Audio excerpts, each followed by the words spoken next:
Dicho Violeta Bermúdez, la nueva presidenta del Consejo de Ministros, que por supuesto fue una suerte también de sorpresa, como repito, en este gabinete, con 9 integrantes mujeres, que marca pues una diferencia y marca el tono de lo que será el gobierno de transición presidido por Francisco Sagasti, un gabinete que por supuesto tiene objetivos muy claros, pero que se espera de todas maneras que colabore, ¿no?, que impulse lo que Sagasti repitió en varias oportunidades durante su discurso: la recuperación de la confianza, reconectar a la ciudadanía con la política, para empezar.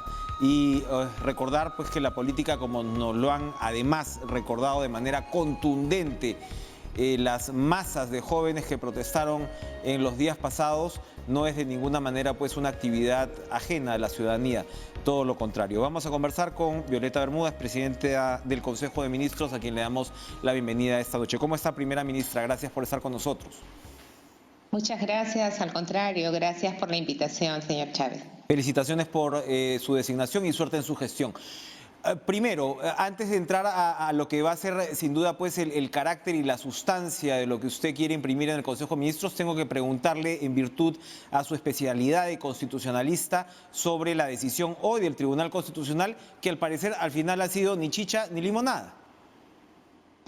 Bueno, muchas gracias por la pregunta, porque hemos tenido la oportunidad de conversarlo en una reunión de trabajo con los ministros, con el presidente, y debo decirles que consideramos que se ha perdido una oportunidad. Creo que en general el país, desde el Ejecutivo, desde todos los poderes públicos, creo que había mucha expectativa de poder contar con una sentencia que nos brindara luces sobre los alcances de esta famosa causal de permanente incapacidad moral para vacar a un presidente.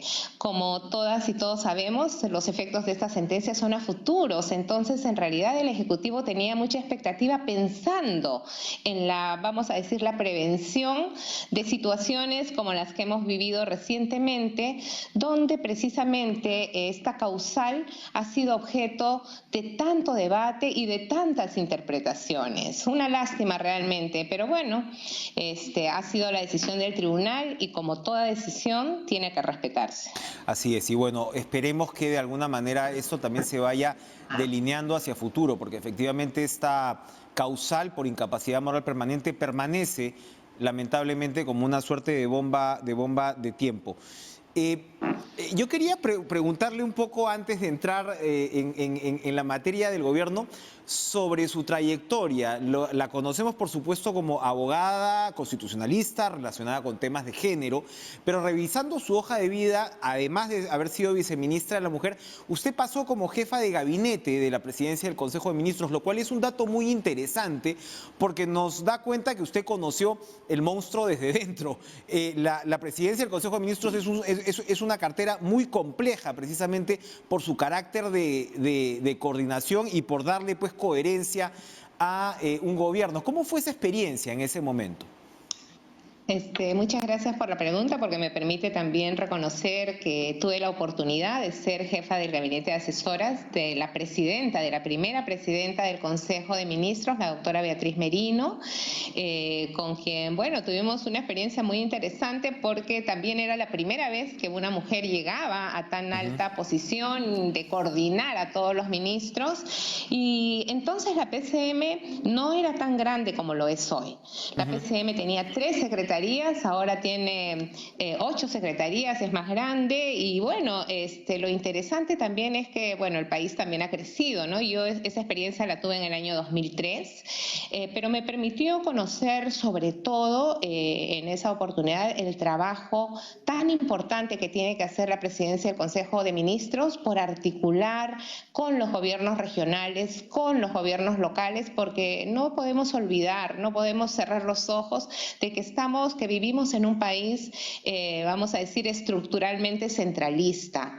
Y a pesar de los múltiples esfuerzos que han habido a lo largo de la historia republicana de nuestra nación, siempre se avanza, se retrocede. Sin embargo, yo diría que en los últimos años, ¿no?, desde el inicio del último proceso de descentralización, con sus idas y vueltas, con sus subidas y sus bajadas, ha hay avances, ¿no? Y la pandemia nos ha demostrado que hay muchos gobiernos regionales y gobiernos locales que se la han jugado por su ciudadanía con las limitaciones, reitero, que existen, que no solo son responsabilidad de los gobiernos actuales, son responsabilidad estructural, ¿no? De cómo hemos ido construyendo esta arquitectura institucional en el Perú.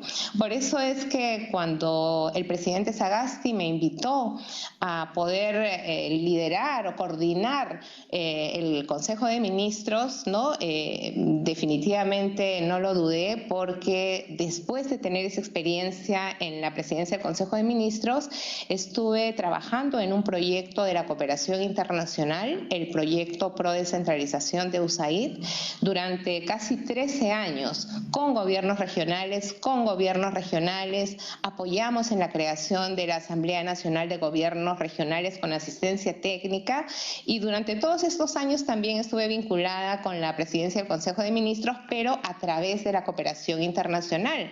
De hecho, en ese proyecto apoyamos en la creación, por ejemplo, con asistencia técnica de la Oficina Nacional de Conflictos Sociales, se llamaba en ese momento, ¿no? Y bueno, entonces nunca me he desvinculado. De algún modo siempre he tenido una conexión, bueno, siempre con el aparato público, pero en particular con la presidencia del Consejo de Ministros. Ahora, pero interesante porque nos enteramos de un aspecto más de usted, que es, obviamente, usted es una descentralista.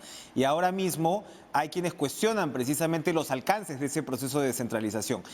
Los escándalos de corrupción, los presupuestos no ejecutados, ¿no? Es decir, hay también una alerta por parte de un sector, ¿no?, de especialistas que dicen, oye, avanzamos mal.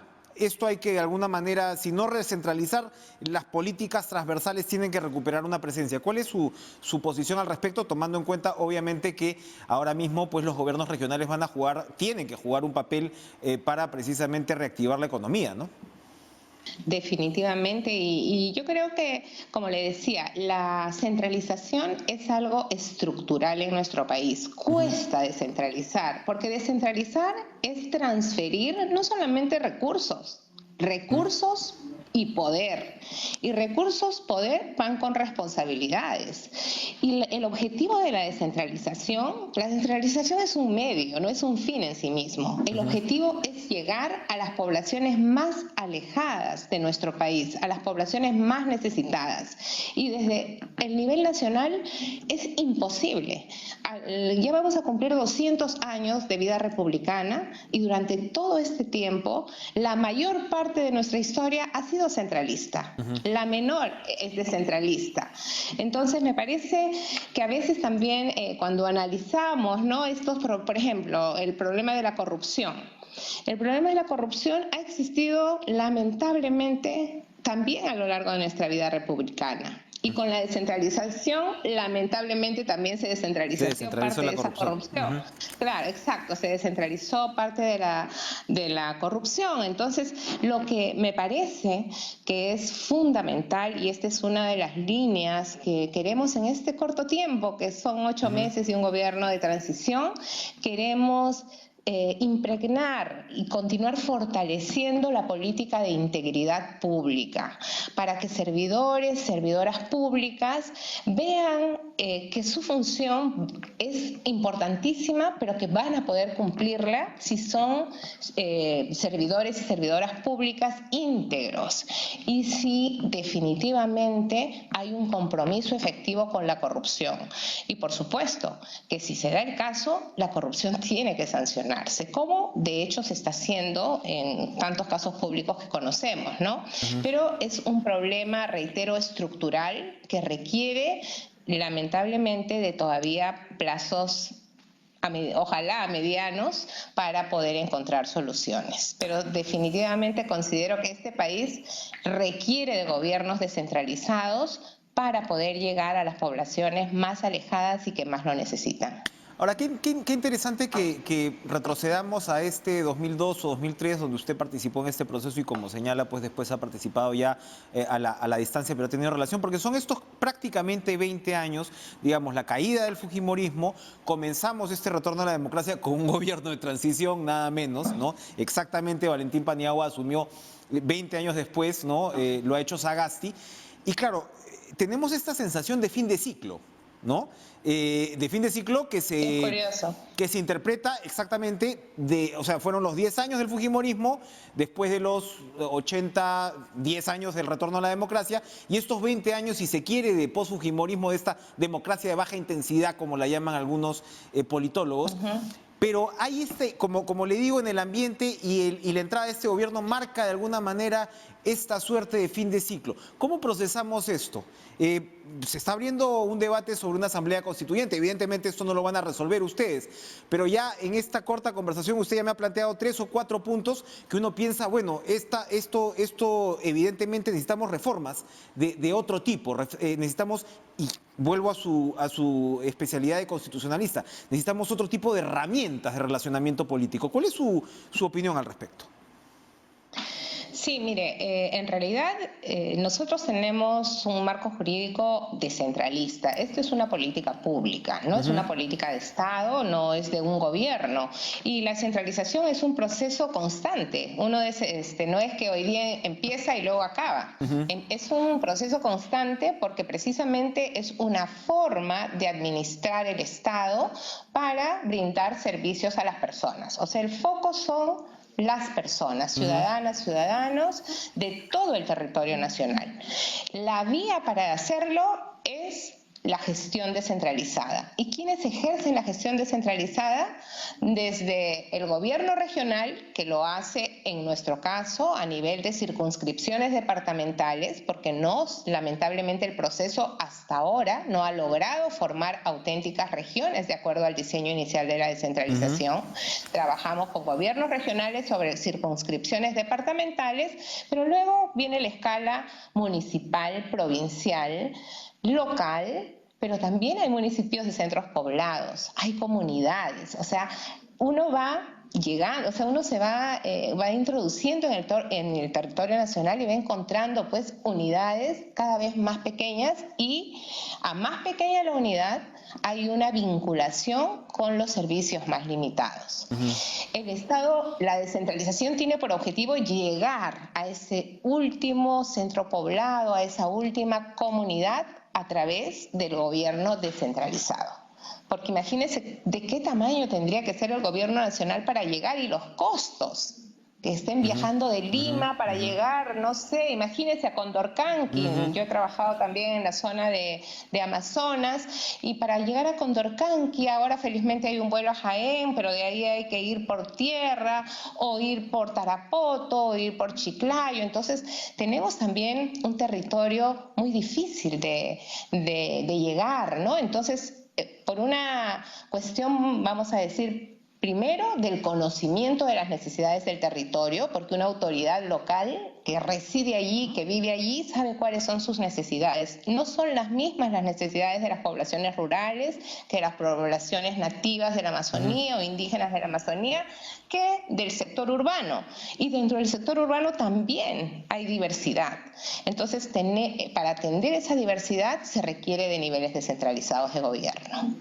Esto más, yo diría, más que cambios en las normas, lo que desde mi punto de vista se requiere es que las normas se apliquen, que operen las normas, porque a veces creemos que con una norma cambiamos la realidad, y eso no es así. Cambiamos la realidad cuando esa norma tiene vigencia y un impacto en la vida de la gente. Si no tiene un impacto en la vida de las personas, no hemos cambiado mucho.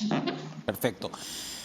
Vamos a ir a una pausa, pero usted, como todo presidente o presidenta del Consejo de Ministros, tiene una pizarra en su despacho, ¿no?, donde apunta sus prioridades. ¿Nos va a contar, por favor, cuáles son las principales para esta gestión luego de la pausa? Volvemos.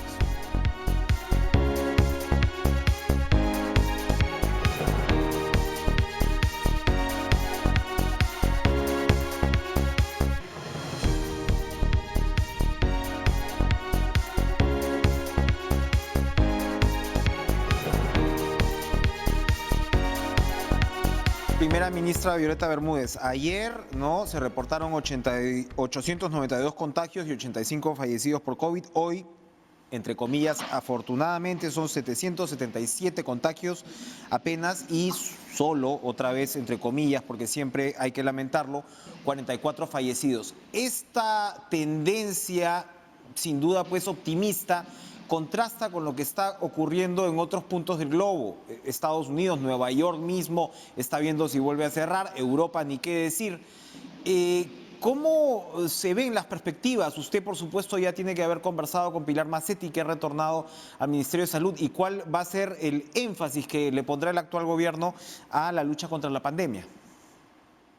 Bueno, precisamente hace un momento usted me preguntaba cuáles eran las prioridades que teníamos. Una de ellas, evidentemente, es este combate a la pandemia, que ha tenido impactos no solamente en términos de la salud, sino también en términos de la economía, ¿no? Entonces, estos dos aspectos forman parte de este gran componente de lucha contra la pandemia y efectivamente estamos viendo con atención estas cifras, pero la ministra nos ha alertado bien que es bueno ser optimista en general, pero no ser triunfalista. Esta, lamentablemente, es una enfermedad que no se conoce bien, todavía no conocemos cuáles son sus alcances, sus impactos. Fíjese, usted mismo lo ha mencionado, en Europa ya pensaban que habían salido de la pandemia y ahora han vuelto prácticamente al punto inicial.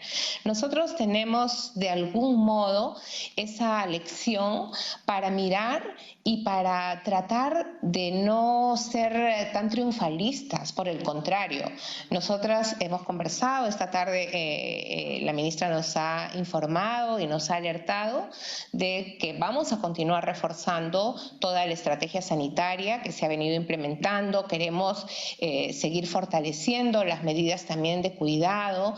Queremos hacer de la cultura del cuidado algo positivo. Incluso el presidente también nos decía ese tema del hasta el mensaje, no hablar tanto de distanciamiento social que nos hace sentir o ver las cosas en negativo, porque lo que tenemos que hacer es protegernos entre todos, entre todas las personas, y lo que estamos haciendo es un distanciamiento físico, un distanciamiento corporal, porque tenemos que cuidarnos. Entonces, creemos que con esta nueva gestión, primero, estamos felices que la doctora Pilar Macetti se haya reincorporado al ministerio, porque las políticas deben tener continuidad y las gestiones también. Y lamentablemente los problemas muchas veces de crisis políticas conllevan a cambios en los ministerios y eso no permite la sostenibilidad de la implementación de medidas o políticas públicas. Entonces vamos a seguir fortaleciendo la lucha contra esta pandemia. Cuando nos presentemos ante el Congreso de la República, vamos a señalar con qué medidas vamos a fortalecerlas. Todavía tenemos un plazo de hasta 30 días.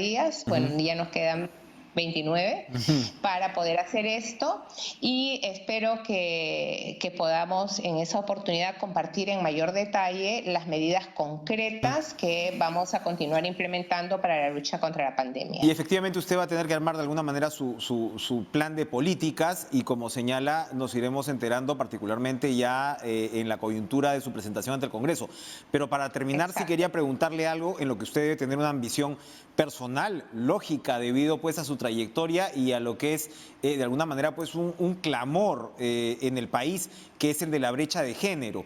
Tenemos poco tiempo, es un gobierno de apenas 8 meses, pero sin duda estoy seguro que usted va a querer impulsar, o como decía Sagasti también, dejar semillas, sobre todo en este campo. ¿Qué nos puede contar al respecto? Bueno, sí, y nosotros queremos dejar más que semillas algunos hechos concretos. El primero, el presidente de la República ha tenido en realidad la visión de nombrar un gabinete paritario. Somos casi un número similar de hombres y mujeres. todas las personas súper competentes, hemos buscado personas muy comprometidas y yo quiero aprovechar la señal de su programa para agradecer a estos ciudadanos y ciudadanas peruanas que de la mañana a la tarde han dejado sus trabajos, han hecho un paréntesis en proyectos incluso de vida personal para comprometerse en este gobierno de transición y poder apoyar al presidente Sagasti en armar, ¿no?, en organizar, en ordenar una transferencia que esperamos sea producto de unas elecciones limpias, de unas elecciones transparentes, donde el principio de neutralidad del Estado va a ser la norma que oriente nuestra conducta, nuestras actividades. Entonces, tenemos un Consejo de Ministros comprometido, altamente profesional y la mejor voluntad de trabajar en conjunto con los niveles regionales, locales y, por supuesto, con la participación de la ciudadanía. De manera especial, tenemos el encargo de buscar canales de trabajo con los jóvenes y las jóvenes, quienes nos han dado esta famosa generación del Bicentenario, nos han dado una lección de un compromiso con los valores democráticos y con la importancia de encontrar canales de participación ciudadana. Bien, para terminar ahora sí, otro encargo ineludible que tiene este gobierno es el de garantizar un proceso electoral transparente y democrático. Hoy Keiko Fujimori le ha pedido al presidente Sagasti que se pronuncie sobre el pedido de la Fiscalía, que ya se va a ver en el Poder Judicial, de suspender la actividad partidaria de Fuerza Popular. ¿Va a responder el presidente Sagasti o en todo caso, desde su punto de vista, qué nos puede decir? Bueno, como usted bien ha señalado, este tema está judicializado, está en el Ministerio Público, en el Poder Judicial. El presidente Sagasti y el Ejecutivo en general somos respetuosos de las competencias de cada uno de los poderes públicos. Mal haríamos en intervenir en algo que está fuera de nuestro ámbito de acción. Entonces, esperamos nada más que el partido político que menciona solucione este problema en las instancias donde precisamente está siendo objeto de cuestionamiento o de investigación conforme se ha señalado. Perfecto.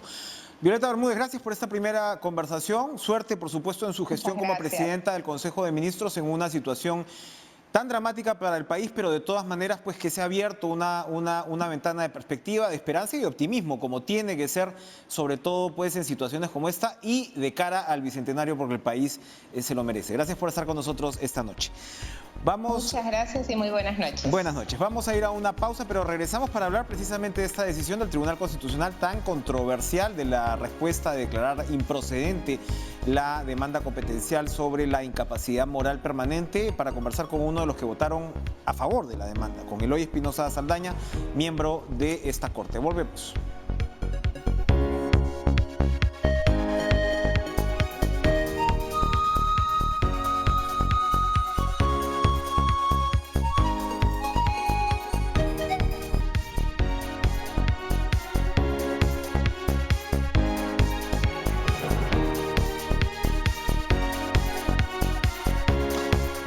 Bueno, hoy el Tribunal Constitucional dio su esperada respuesta a la demanda la demanda de competencia presentada por el Ejecutivo de Martín Vizcarra a propósito del primer caso de vacancia, de moción de vacancia por incapacidad moral permanente. Ya sabemos en qué terminó ese caso, ya sabemos que Vizcarra fue vacado en el segundo, pero se esperaba de alguna manera que el Tribunal Constitucional diera una respuesta que vaya más allá para desactivar lo que ha sido una permanente bomba de tiempo de la democracia, que es este famoso causal, o esta famosa causal.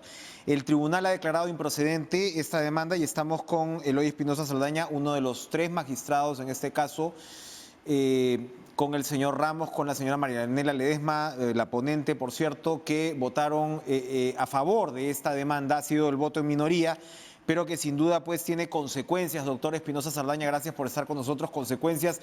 Mañana ya hay jóvenes que están convocando una marcha en la sede del Tribunal Constitucional, en Javier Prado. En fin, hay un evidente malestar en un sector de la población a partir de esta decisión. ¿Cómo está? Buenas noches. Buenas noches, Enrique. Siempre es un placer estar en tu programa. Su opinión sobre esta decisión final. Yo respeto mucho las consideraciones de mis compañeros, pero creo que su decisión ha sido un grave error, pues lo que se requiere de un tribunal constitucional es precisamente resolver los conflictos que se generen a partir de una interpretación imprecisa o poco fiel al texto constitucional. Uh-huh. Salimos de una semana donde hemos tenido 3 presidentes, entonces en función a la aplicación de una causal de vacancia, grave incapacidad moral. Y lo que se nos pedía en este caso concreto era que dijéramos qué se entiende por incapacidad moral, cómo se puede tramitar ese tipo de cosas, cuál es el parámetro que hay que seguir al respecto. Eso es lo que se nos pedía. Uh-huh, uh-huh. Y frente a esa situación, que era una situación para pacificar el país, para integrar al país, para ordenar al país, mis colegas, con todo respeto, salen con una salida formalista que va a señalar, no, miren, como en principio el caso me lo presentaron sobre la primera moción de vacancia, y la primera moción de vacancia, como dirían los chicos, ya fue, entonces yo ya no tengo más que decir. Y eso, Enrique, olvida varias cosas, si me permites. Olvida que los procesos competenciales, que es para el ciudadano común y corriente entienda, es cuando se está discutiendo cuál es el margen de acción que tiene un órgano del Estado frente a otro para que no invada las competencias uno de otro, entonces son de impulso público. O sea, yo tengo que seguir investigando la situación y dando una respuesta a la situación si se generan sobre todo hechos que son de la misma naturaleza. Uh-huh, uh-huh. O no era el mismo presidente el que se quería vacar, claro. o no era la misma causal que se quería aplicar, uh-huh, o no era el mismo Congreso quien quería vacar. Entonces, obviamente no hay sustracción de materia aquí. Aquí se debió dar un pronunciamiento sobre el fondo y decir que es incapacidad moral y de establecer un trámite para tocar los casos que se pongan allí y hacer una evaluación si esto se ha respetado o no. Eso es lo que se debió hacer, eso es lo que planteamos que se tenía que hacer, pero lamentablemente entonces perdimos, y como respetuosos de lo que ocurre en un colegiado, entonces en un Estado constitucional tenemos que aceptar lo que se ha resuelto, aun cuando creamos que es un grave error. Es muy cierto lo que usted dice, doctor Espinosa Saldaña, porque sí, toca aceptarlo, ¿no? O sea, precisamente cuando defendemos al Tribunal Constitucional en decisiones que de repente están más cercanas, ¿no?, al pensamiento de sectores determinados y todo, bueno, en este caso toca aceptarlo de un lado, pero por otro lado surgen preguntas muy claras con respecto a lo que sería el futuro de este debate, que va a seguir, porque la incapacidad moral permanente va a estar ahí. Y el próximo gobierno no va a arreglar la estabilidad política del país, como es obvio, en el proceso en el que estamos metidos. No conocemos todavía lo que va a ser la sentencia en sí, pero número uno, ¿esto implica que la vacancia de Martín Vizcarra fue constitucional o no llegamos a responder esto? No llegamos a responder esto porque los colegas se han pronunciado sobre una cuestión formal, no han entrado al fondo de la discusión. Bien. No han entrado a decir si la vacancia es constitucional o no lo es. Perfecto. No lo es. Ahora, en segundo término, en el debate se llegaron a plantear las posiciones de hacia dónde se podía ir. Por ejemplo, la suya propia. La suya propia establece si la incapacidad moral se aplica o no se aplica. Me refiero para saber hacia dónde va a ir el debate en un futuro. El debate en un futuro no es en un futuro, es mañana o pasado, porque el presidente Sagasti solo tiene 8 congresistas. Basta con que, el ejemplo que ponía hace un rato, basta con que el señor Sagasti haga una fiesta medio escandalosa y entonces y el Congreso considera que eso es incapacidad moral y el señor Sagasti se va a su curul de nuevo. Entonces, para las próximas elecciones del 2021 hay 24 grupos acreditados, Enrique. Entonces va a ser muy difícil que el que sea presidente o presidenta tenga mayoría parlamentaria. Y esta herida abierta está quedando, cualquiera lo puede aprovechar, porque no se ha permitido la posibilidad que nosotros planteamos de ponerle un contenido material a esta incapacidad moral y establecer un trámite para ver cómo se manejaban los casos que pudieran tener que ver con este tipo de situaciones. Entonces, ese es el problema. Entonces, el problema está allí, es la bomba de tiempo que se ha dejado y que va en contra, con todo respeto a mis colegas, de la lógica de un tribunal constitucional. Un tribunal constitucional está para pacificar, para acabar con conflictos, está para integrar, para generar consensos y salidas, está para ordenar, para asegurar que tengamos pautas claras sobre cómo podemos actuar. Ninguna de esas cosas hemos hecho. Ninguna de esas cosas hemos hecho aquí. Es verdad. Sin embargo, lo que hemos conocido de la ponencia de la doctora Ledesma se centraba, por ejemplo, en puntos como la cantidad de votos, ¿no? O sea, elevaba los votos que ya el Tribunal Constitucional lo había puesto en 87 hasta 104, me parece que es con lo que vacaron a Vizcarra, que eso tampoco nos respondía sobre el fondo de la cuestión. Entonces, más allá de esta decisión que ya está tomada, ¿cómo se podría volver a plantear el tema? ¿Necesariamente tenemos que estar otra vez al filo del abismo para que el TC pueda debatir sobre la materia? ¿O es el Congreso el que finalmente va a tener que especificar cuáles son los límites de esto a partir de una reforma constitucional? ¿De qué estamos hablando de aquí en adelante? Porque sí, yo he sido, muy optimista, he dicho 8 meses, pero esto puede abrirse, como usted señala, esta herida en cualquier momento. Mira, una primera especificación. En la primer borrador de Marianela Ledesma se hacía mucho énfasis en el tema de los votos. Y le dijimos, no, Marianela, ¿sabes qué? Entonces, la lógica del político es, si le pones un requisito que sea abogado, que tenga un diploma y que tenga 100 votos, lo que importa son los 100 votos. Entonces, en la versión final de su ponencia, ella ponía bastantes otros elementos de juicio. Primero, que esto sea visto con una comisión del Congreso, luego que sea sometido a una doble votación del Pleno, o sea, y fuera de requisitos de establecer una serie de comportamientos que podrían ser considerados como comportamientos que fueran en una lógica dentro de lo que podría llamarse una incapacidad moral. Pero yo soy más radical incluso. Yo creo que la incapacidad moral es incapacidad mental. Así fue planteado en 1839, cuando vino la Constitución. Y que para todos estos comportamientos de mal desempeño de presidentes que se les acusa de mentir, de no tener comportamientos adecuados, está el juicio político, el artículo 100 de la Constitución. ¿Por qué confundimos donde no tenemos para confundir?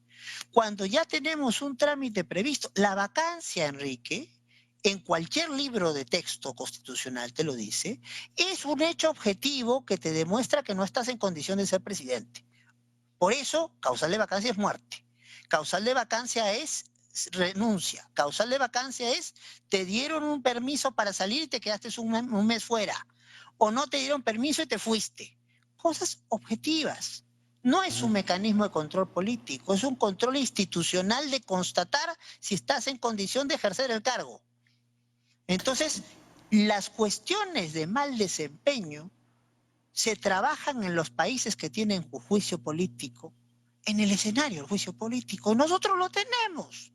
En la Constitución del 93 lo incorporó como parte del artículo 100. Lo que se quiere es tener aquí un espacio, pero ¿eso qué significaría?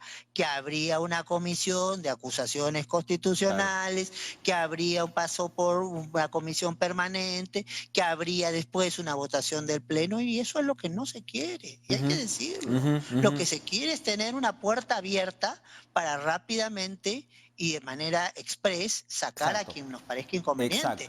Y eso, independientemente de, porque yo no soy un político ni hago afirmaciones políticas, eso es una preocupación constitucional porque está creando un escenario de desequilibrio o de potencial desequilibrio entre los poderes del Estado. Y eso sí es peligroso para un Estado constitucional. Exactamente. Este debate efectivamente no ha terminado. Le agradecemos su posición bastante clara y poder marcarnos un poquito el camino de lo que va a venir, porque esto, reitero, no es que recién empiece, pero sin duda no ha terminado y los peruanos nos merecemos una definición constitucional al respecto. Gracias, Eloy Espinosa Saldaña, por estar con nosotros. Muchas gracias por la invitación. Por estar con nosotros esta noche. Y bueno, vamos a regresar. Perú acaba de pasar por lo que acaba de pasar, ¿verdad? Colombia sigue protestando. Chile sigue protestando, estamos en medio de una pandemia y la convulsión social no cesa, porque como lo comentábamos con la Premier, probablemente estamos en una especie también de fin de ciclo, donde quienes decían pues que la gente no le interesaba la política, que los jóvenes estaban metidos en su Facebook. Bueno, la respuesta ha sido bastante categórica y vamos a hablar con Rafael Rojas desde México, investigador social y coeditor del libro Del estallido social a la implosión económica y sanitaria post-COVID-19. El título lo dice todo. Volvemos después de la pausa.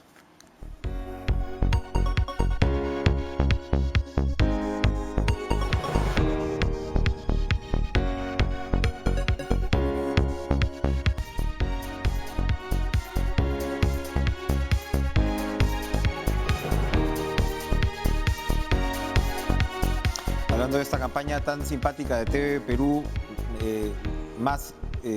menos Face, más Book. Estamos en una nueva temporada libresca y qué más pertinente que el volumen del estallido social a la implosión económica y sanitaria post-COVID-19. Es una recopilación de artículos de varios autores. Su coeditor es Rafael Rojas, investigador social, licenciado en Filosofía por la Universidad de La Habana y doctor en Historia por el Colegio de México, que como repito es coeditor de este libro editado por Planeta en el Perú. Le damos la bienvenida. ¿Qué tal, señor Rojas? ¿Cómo está? Gracias por estar con nosotros. Hola, buenas noches. Encantado de conversar con ustedes, Enrique. Bueno, el libro, como digo, es sumamente pertinente y claro, justo aparece en medio de esta circunstancia en la cual el Perú acaba de, como lo veíamos con la primera ministra, ha tenido, usted sabe que el chiste en el Perú ahora es hace 3 gobiernos que no te veo o hace 3 gobiernos que no converso contigo, ¿no? En una semana hemos tenido 3 presidentes y ahora Colombia y Chile no, o sea, ya está en un proceso constituyente y bueno, han recrudecido las protestas contra el gobierno de Piñera. Colombia está en lo suyo y hay una convulsión social que, como decimos, de alguna manera esta situación tan extrema de la pandemia ha puesto en bandeja. ¿Cómo analiza usted el conjunto para luego pues entrar en lo particular de las realidades nacionales? Sí, bueno, en efecto, estamos en medio de una doble crisis, la sanitaria y la económica, que está golpeando fuertemente a todos los países, incluso a aquellos países con gobiernos cuyos líderes no subestimaron la pandemia en un primer momento y aplicaron medidas rápidas de confinamiento y de provisión de recursos para el sector salud, pero la crisis económica y la crisis social que se derivan de esta situación, creo que no ha tenido conmiseración con ninguno de los gobiernos, incluyendo el peruano, que como sabemos, en la primera etapa, en la administración de Martín Vizcarra, se tomaron medidas muy adecuadas, pero rápidamente la crisis económica y social, en buena medida por conflictos conflictos estructurales, pero también por unas viejas herencias de déficit en el gasto público, le pasaron factura también al gobierno. Claro. Ahora, ¿hay algo en común? Porque Chile ya está pasando por un proceso constituyente. Claro, el de Colombia tiene aproximadamente, pues, no sé, 20 y pico de años la Constitución colombiana, que también tuvo en su momento o fue alumbrada por un movimiento estudiantil bastante importante. Y en un país como el Perú, pues, hablar de constituyente era, pues, hablar de marcianos hasta hace poco, ¿no? O sea, era como decir, oiga, por favor, ¿no? O sea, podemos hacer un retoque aquí y allá, pero a la gente no le interesa que le hables de eso, es una abstracción. Y claramente la participación juvenil de masas en los últimos días te está de repente diciendo otra cosa. ¿América Latina vive un momento preconstituyente o constituyente? Más o menos, aunque habría que decir que hace una década más o menos estaba viviendo un momento de auge de los constitucionalismos bolivarianos. ¿Recuerdas? Claro. 2009, 2008-2009 se aprobaron las constituciones de Ecuador y Bolivia, entonces se habló mucho en el campo académico de las ciencias sociales latinoamericanas de un nuevo constitucionalismo. Ya se había hablado de un nuevo constitucionalismo en los años 90, precisamente marcado por el momento de las transiciones a la democracia desde diversos regímenes autoritarios. De ese primer momento del llamado nuevo constitucionalismo latinoamericano datan precisamente las constituciones de Colombia y de Perú. Uh-huh. Por cierto, dos constituciones con algunos elementos afines, que son esta tendencia a la parlamentarización uh-huh. de la política, dotando a los congresos con fuertes facultades para negar confianza a los gobiernos o eventualmente hacer juicio político a los presidentes.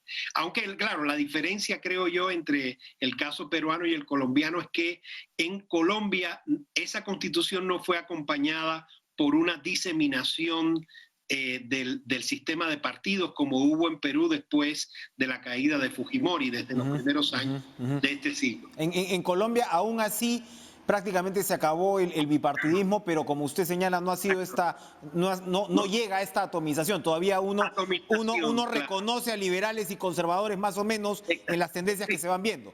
En el Perú es sálvese quien pueda. Entonces, ¿qué cosa es lo que reclaman? Claro, ¿Qué reclama esta convulsión social actual en el continente?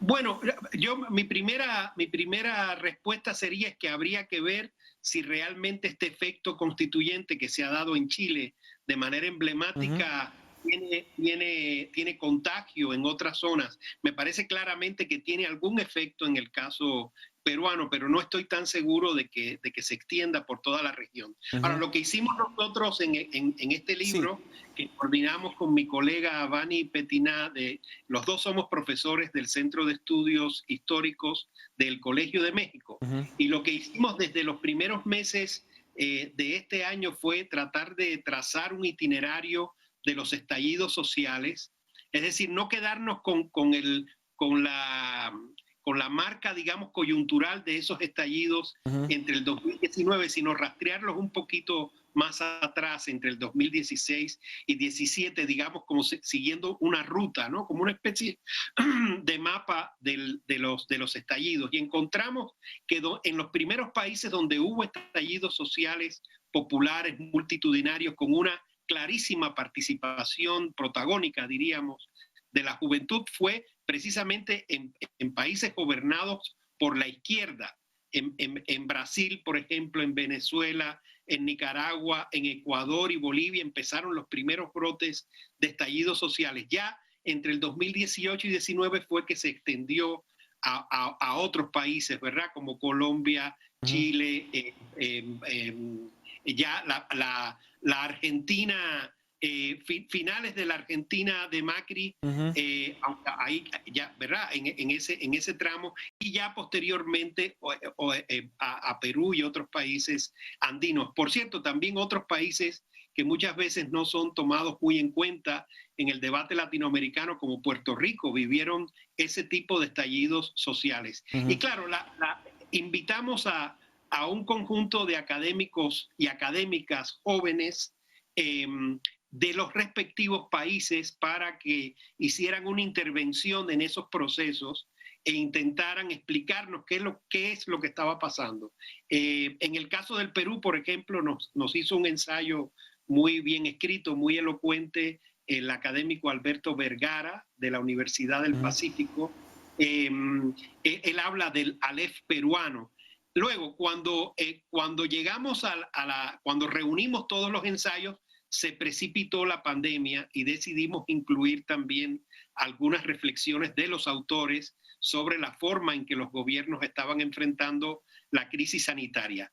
Pero bueno, a grandes rasgos te diría que de ese ejercicio la conclusión que desprendimos es que había tres encrucijadas a las que se enfrentaban los gobiernos latinoamericanos. Tres encrucijadas o cruce de caminos que tenían que ver con crisis simultáneas, ¿no? O agotamientos simultáneos de modelos. Uno es el agotamiento del referente o del paradigma neoliberal, ¿verdad? Que viene desde las últimas décadas del siglo XX, que acompañó de algún modo aquellas constituciones de transición, podríamos decir.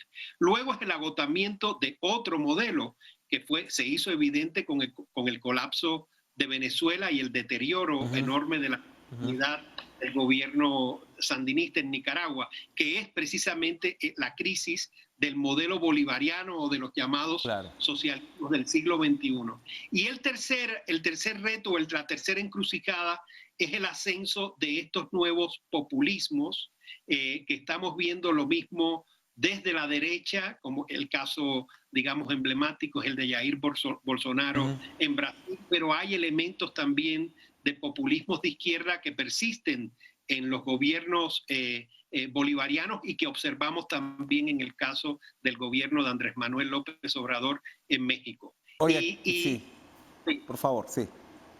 Sí, no, esa es la, digamos, más o menos la conclusión a la que arriba el libro. Es muy interesante, es muy interesante efectivamente este agotamiento simultáneo triple, pero de repente, ¿no? Uno considera, piensa que estaríamos de alguna manera volviendo a una suerte de centrismo. ¿Podría ir América Latina ante este triple agotamiento, ante una suerte de sentido común de centro, o no va a ser necesariamente ese el escenario? No, yo creo que las opciones que ya estamos vislumbrando son múltiples, se mueven, sí, podrían estarse articulando en los márgenes del centro, lo mismo hacia la izquierda que hacia la derecha, pero me parece que lo que está apareciendo como una clarísima certidumbre en los actores políticos de toda la región es que hay que evitar por lo menos esos tres modelos agotados, ¿no? Luego, cada sociedad política, cada sociedad civil de la región está enfrentándose a esas encrucijadas, como decíamos, en medio de una crisis económica y sanitaria que naturalmente va a intensificar las demandas populares causadas por los agravios acumulados por esos modelos agotados. Y entonces ahí es que en escenarios de estallido social podemos ver la articulación de nuevos liderazgos. Yo creo que eso es muy importante, seguirlo muy de cerca, porque los nuevos liderazgos que provienen, por ejemplo, de las movilizaciones femeninas, de la participación de la juventud, pueden alterar bruscamente las viejas estructuras de la clase política. Lo hemos visto, por ejemplo, en el caso de Puerto Rico, de un modo muy notable, en que el estallido social produjo la emergencia de una juventud que no figuraba en la clase política y que ha aparecido para desdibujar el mapa. Más o menos lo que ha pasado en Chile en épocas recientes, o lo que ha pasado en México con la movilización feminista. Y lo que está pasando ahora mismo en el Perú con la irrupción de esta juventud que estaba de alguna manera borrada del mapa. Gracias, Rafael Rojas, por esta interesante conversación. Ahí tenemos la portada del libro, que es muy pertinente, como señalo, editado por Planeta, del estallido social a la implosión económica y sanitaria post-COVID-19. Gracias a ustedes. Hablamos del agotamiento simultáneo de tres sistemas. Bueno, este es el cuarto agotamiento porque se nos terminó el tiempo, como siempre. Sigan ustedes en la programación de TV Perú y nos vemos mañana. Sigan con Cuerpo Médico. Buenas noches.